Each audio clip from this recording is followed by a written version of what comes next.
when we were in, where were we leaving from when we saw the huge... Oh my god, that was so funny, Madrid. And we were getting on this train to go off, and there's this group of, I think they were like some sort of... It was like a youth group. It was a Christian youth group. And they were visiting Spain. And I found out just by listening to them, it was in like 10, 15 weeks. But they were there for like 2 weeks, and they each had these huge luggage things. Huge. And there were these girls, like the bags. these preppy girls, and they had these enormous luggage things. Mary's size, possibly. Maybe a little larger, maybe a little smaller. I hate that because they always have to get guys to help them.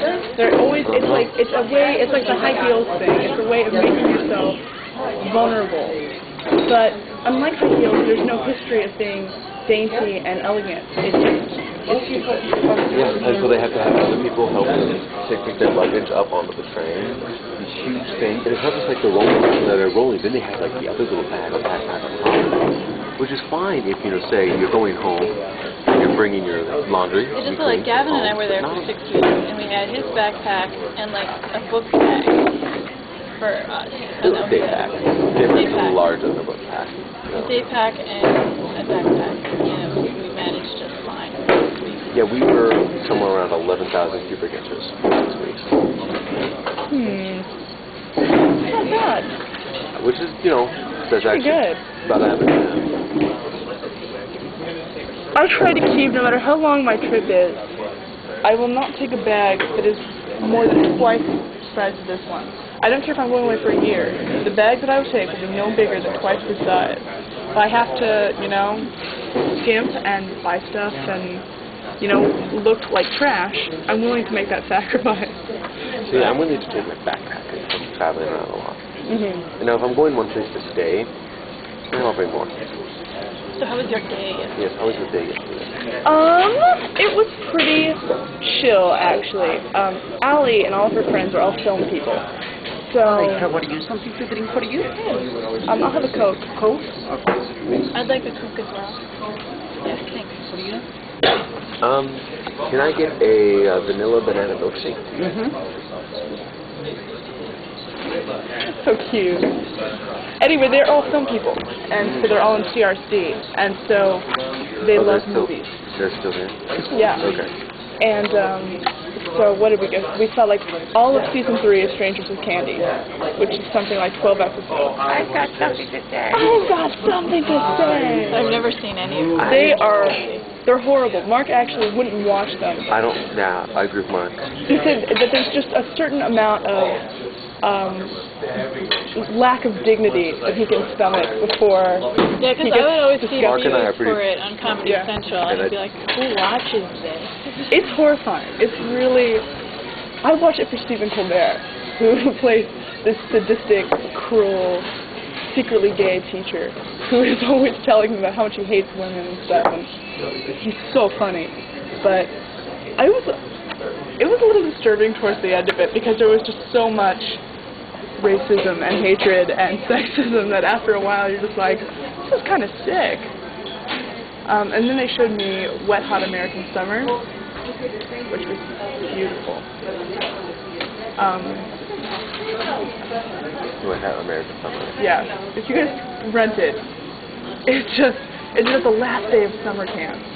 And it's like, it combines every cliche of the summer camp movie into one beautiful kind of collaboration. So, lost love, and saving the world from destruction, and, you know, your first kiss.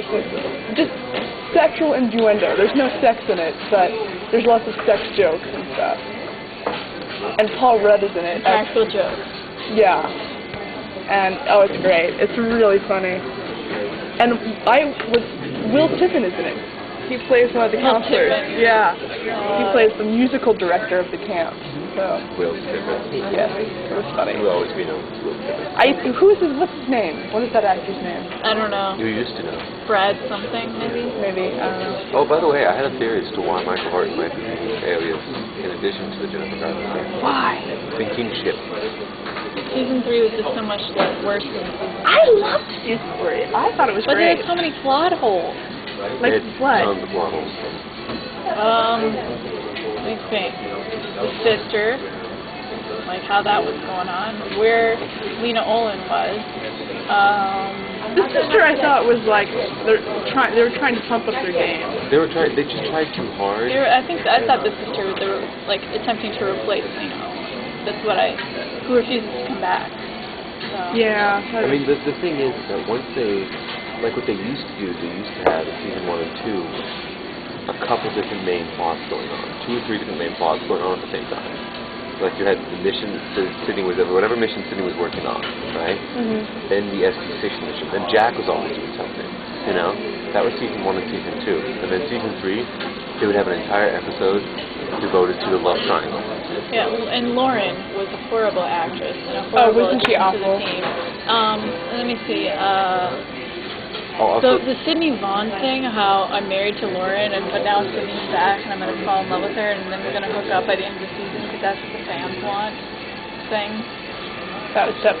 I actually bought season 3 whole, like, without question, up until they made Lauren a double agent. And then I was like, you know what? I'm sorry. Yeah, it was. Look at her. Yeah. No. Yeah. Exactly. actually, yeah, we were doing that. And even when they did that, we were trying to figure out, like, okay, maybe they knew this. It was a double agent, and it was really cool. Sorry.